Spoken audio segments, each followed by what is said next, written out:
Kwa sasa dunia imekumbwa na magonjwa mbalimbali. Magonjwa mengi sana yamekuwa yakilipuka. Utasikia watu wanaumwa kansa, wanaumwa pressure, kisukari. Magonjwa ni mengi sana ambayo yanasumbua watu wengi sana. Kwa sisi wanaume pia nguvu zimekuwa changamoto, mambo ya uzazi, vitu ni vingi sana ambavyo vimekuwa vikiwakumba watu kwa sasa. Na serikali ya Jamhuri ya Muungano wa Tanzania sio kwamba haitambui kuhusiana na swala zima la tiba asili, na ndio maana hata ukienda pale Muhimbili kipo kitengo cha mambo ya tiba asili, kipo pale. Watu wa mifupa pia na kila kitu wapo ambao serikali wameapprove kwamba hawa wanaweza kutoa tiba asili. Leo hii niko na moja kati ya watu ambao wanatoa hizo tiba asili ambao wamepewa kabisa kibali, right, cha kutoa tiba asili kwa wanadamu. My brother, uko salama?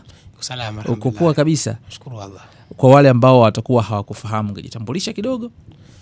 Naam, salamu alaykum wa rahmatullahi ta'ala wa barakatuh. Kwa majina mimi naitwa Sheikh Juma Sultani Mbala, ni mwenyeji wa mkoa wa Tanga, lakini sasa hivi makazi yangu yako Dar es Salaam, eneo ya Kimara.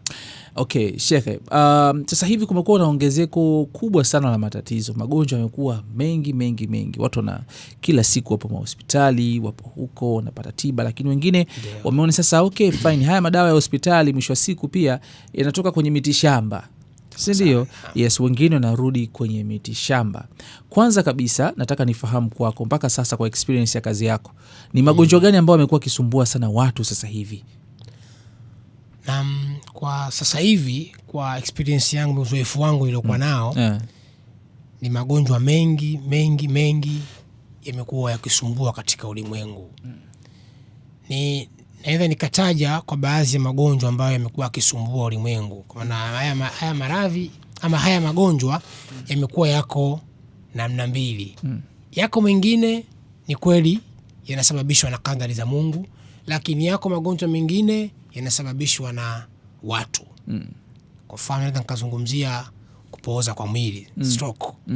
Wako wengine magonjwa haya yanasababishwa na Mungu mwenyewe. Stroke inaweza ukasababishwa na watu? Naam. Kivipi? Jini au nini? Ndio maana yake. Nikasema yako maradhi mengine yanaweza kusababishwa na watu. Kwa maana nazungumzia stroke, wako wengine wanapooza kwa maana ni michezo mtu kafanyiwa na mtu ambaye kamuhusudu, akaamua kumtengenezea jini shetani aswi na akaenda kumuumiza. Kwa hiyo sio kila gonjwa ambalo mtu analipata linatokana na Mwenyezi Mungu au lifestyle yake, lakini mengine huwa ni mtu anakutumia. Hayo mambo yapo kweli? Ni kweli. Hiyo ni sayansi ya watu wengine, yani ni ulimwengu wa asili wa watu wengine ambao wao wanautumia kwa kuweza kuwaumiza watu wengine ama kujivuna kwa watu wengine. Okay. Kwa sababu niliwahi kushuhudia mwaka mmoja 2023 niliwahi kuletewa mgonjwa mmoja, binti alikuwa na miaka kama sikosei miaka 18, 17. Ni binti mdogo sana. Hii stroke imemkabili, imemkumba.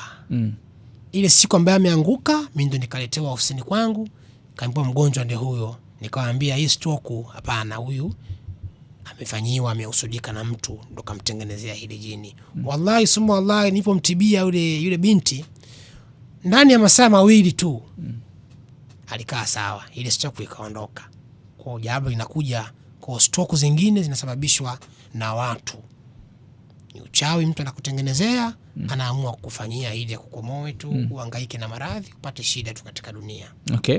Kuna muda ukipata changamoto unaambiwa nenda hospitali, na ni which ndio njia nzuri zaidi ambayo tunaitumia, si ndio? Ndio. Mtu atajuaje kwamba hili tatizo sasa sio tatizo ambalo linahitaji kumuona daktari wa hospitali, ila linahitaji mtabibu kama wewe ambaye unafahamu zaidi ulimwengu wa giza huko?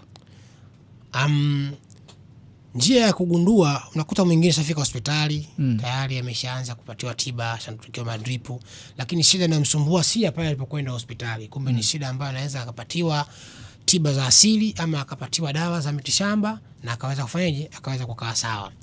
Sasa namna ya kumjua mtu huyu kama shida yake si hospitali ama shida yake ni ya hospitali, ziko njia za kutumia. Kitaalamu tunatumia njia ya kutazama shida ya mtu ama ugonjwa wake unasababishwa na kitu gani. Kwa hiyo ni kadari ya Allah ama ugonjwa wake umesababishwa na hasadi ya mtu ambaye amemtengenezea jini, basi utatazama utaona shida hii ni ya uchawi ambao ni wa jini ambaye amekumbana naye. Aidha amekumbana naye ama ametupiwa na mtu ambaye amemhasudu. Okay. Imani za watu ziko vipi au mpaka mtu ashindwe huko ameumwa muda mrefu ndo anakuja anasema kwamba okay, acha nikacheki kwa daktari. Kwa sasa watu wengi watu nasema hawaamini mpaka kimkute. Mwingine stroke haiamini, stroke hakuna, lakini stroke ipo. Stroke ipo na watu mifano ipo mingi ambayo tushawatibia na wameinuka wamekaa sawa. Wengine hawaamini mpaka kiwakute. Lakini haya ni maradhi ambayo yamesambaa katika ulimwengu wa sasa hivi. Na ni wengi, asilimia kubwa si maradhi ambayo yanasababishwa na kadari za Mungu. Ni michezo wanachezewa na watu ambao ni maadui zao. Sasa huu ugonjwa mwingine hauamini mpaka umfike. Lakini ukweli uliokuwepo, huu ugonjwa wa stroke ni wengi unawasumbua katika ulimwengu sana. Ni sana. Ni michezo ambayo inatengenezwa na watu wanaumia. Lakini na wengine wanapoteza maisha yao kutokana na chelewa kupata tiba ambayo inakuwa ni sahihi ili kuweza kukaa sawa. Ni kweli kwamba mtindo wa maisha unaweza kupelekea mtu kupata ugonjwa fulani au kupata tatizo fulani. Mfano sasa hivi wapo ambao wanahangaika na masuala ya uzazi, lakini unakuta mtu alikuwa anatoa ujauzito sana, mwingine unakuta mwanaume alikuwa anapiga sana punyeto, unakuta na shida kwenye misuli yake na vitu kama hivyo. Ni kweli kwamba mtindo wa maisha unachangia kwa asilimia kubwa sana kuharibu watu na mwisho wa siku wanarudi kulia. Kwa maono yangu mimi, kwa uzoefu wangu nikitazama katika upande huo, wako baadhi ya watu ni kweli changamoto hii ya ulikuwa wakizoea katika maisha yao inaweza ikawa ni sosi, ni sababu. Lakini wengine sio sababu hiyo.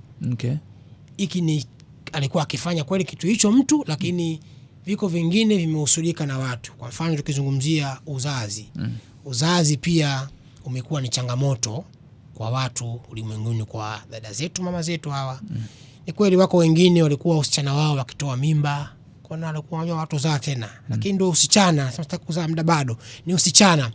Walikuwa wakitoa mimba, wakitoa ikawapelekea shida hiyo. Wako wengi, baadhi yao tunawafahamu, tunawajua, ikawapelekea uzazi kawa hawana tena.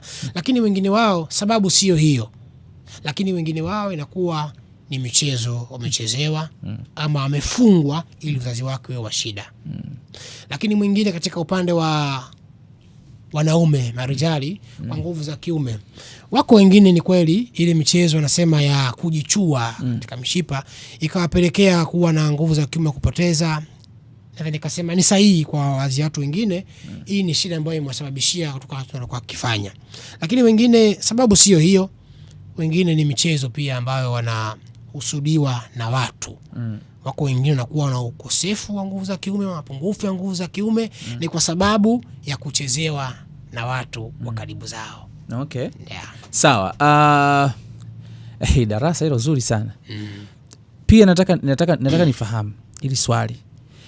Dokta, ni kweli inawezekana watu wanasusi nakwambia hata ikitokea umekutana na mwanamke umelala naye, hakikisha kondomu ile ikibaki ondoka nayo mwenyewe, usiache, usimwachie, inaweza kuleta shida.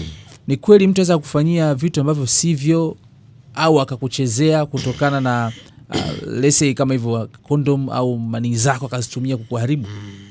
Sawa. Subhanallah. Bwana, umekwenda sehemu ambayo ya ghaibi ya asili, lakini tutaelezana wala tusifichane. Kwanza tukubali tukatae uchawi upo. Uchawi upo na watu wanateseka na uchawi, na watu wanaumia na wameshaumia wengine na huu uchawi. Tukubali kitu kimoja. Mtu si rahisi kukufanyia ubaya, kukuloga kwa haraka bila kutumia athari yako. Nikisema athari ni kitu ambacho kipo katika mwili wako. Sasa hapo nazungumzia ni kile kitu ambacho kitoka katika mwili wako. Kwa mfano nazungumzia katika mwili wa mtu umetoka. Unaweza kuzungumzia manii hizo. Unaweza kutumia ile mfuko ambao aliuvaa mtu, yani kondomu ile ambayo alivaa mtu kutoka katika mwili wake. Maana ule ni uchafu. Ni rahisi mtu kuweza kuhusudiwa ama kufanyiwa ubaya. Ni rahisi sana kutumia ule uchafu mtu akafungwa ama akaharibiwa nguvu zake za kiume ama akafanywa kuwa hanisi kabisa. Inawezekana kwa sababu ile ni athari kwenye mwili wake, kwa ni rahisi kufanyiwa ubaya. Kama tunavyoona wanawake baadhi yao wengine wanafanyiwa hasadi kupitia nguo zao za ndani. Sababu ni athari zao zile. Ama wanachukua tivao baadhi nguo zao zinafanyiwa ubaya. Ni rahisi mtu kuhusudu kutumia kitu kutoka kwenye mwili wako. Na mambo ya nyota vipi kwenye upande wa nyota? Kuna kweli kwamba na wanawake pia kwa upande wao inatajwa kwamba kuna wanaume wanalala na wanawake wanachukua nyota zao. Kuna uhalisia hapa? Ni kweli. Wako baadhi ya watu ambao washapewa masharti na wataalamu wao, waganga wao, wengine washapewa masharti labda na mashetani yao ambao wanatumia majini yao bana, ili ufanikiwe ulale na mwanamke wa aina fulani ama ulale na mwanamke wa design fulani alafu umpe pesa. Kumbe mwingine pale lengo lake ni kutumia nyota yako. Atakwenda kukidhi haja zake, lakini lengo lake pale yeye ni kutumia nyota ya yule mtu ili aweze kufanikiwa kwenye maisha yake. Mwingine anakutana naye, anampa pesa yake, anapata mitihani. Anachukua ile pesa lakini anapata mitihani, anaishi maisha magumu, anapitia wakati mgumu. Mwingine anakutana na wanaume wa design hiyo, anachukua pesa yake lakini hachukui muda mrefu, inampelekea kupata matatizo mpaka kufariki katika maisha yake. Mtu atafanyaje iwe rahisi kujua kwamba sasa hii hali sio nihitaji kwenda hospitali, tunatakiwa pia nende nikaone upande wa pili? Asilimia kubwa sasa hivi duniani, tukiangalia ulimwengu wa leo, wengi wamekuwa wakikimbilia katika ulimwengu huu wa asili, wakikimbilia kwa mashehe, kwa maustadhi, kwa wataalamu, kwa watu wa tiba asilia. Wamekuwa wakikimbilia sehemu hizi mpaka wakishakuwa wamezidiwa sana, wamekuwa na hali mbaya sana, ndio wanakumbuka upande huu wa pili. Wengine kwa inakuwa ni kufungwa, kutokana na kufungwa ili sehemu hii acha nayo asifikirie. Lakini wengine inakuwa si kufungwa, inakuwa ni imani yao ndogo ya kuamini sehemu hizi. Lakini ukweli uliokuwepo, uchawi upo katika imani zote mbili. Walikuwa na dini na wasiokuwa na dini, uchawi upo. Na wengine hawaamini mpaka wakabili ndio wanaamini vitu hivyo. Mtu anataka huduma yako anakupataje? Naam, mtu akitaka huduma yangu, namba za simu zitapita hapo chini. Tutawafanya mawasiliano tuweze kuonana, na hata mtu aliyekuwa yuko mbali tunaweza kufanya mawasiliano, akaweza kafanyiwa tiba hata kama yuko mbali huko alipo, akafanyiwa dua na dua ikamfikia kokote alipo. Kwa mtu akiwa mbali uko zake nje ya nchi anataka umpe tiba, inawezekana pia. Mtu hata akiwa mbali anaweza kafanyiwa tiba, akafanyiwa dua na dua ikamfikia. Watu wengi tushawafanyia wako nje ya nchi. Sasa mtoto ushuhuda haipendezi, sio vizuri kuwataja kwa majina, lakini zipo tushawafanyia watu kazi ambao wako mbali na maradhi yao mbalimbali. Mwenyezi Mungu amewajalia wameweza kukaa sawa. Basi sawa, nashukuru kwa muda wako sana ustaz. Shukrani.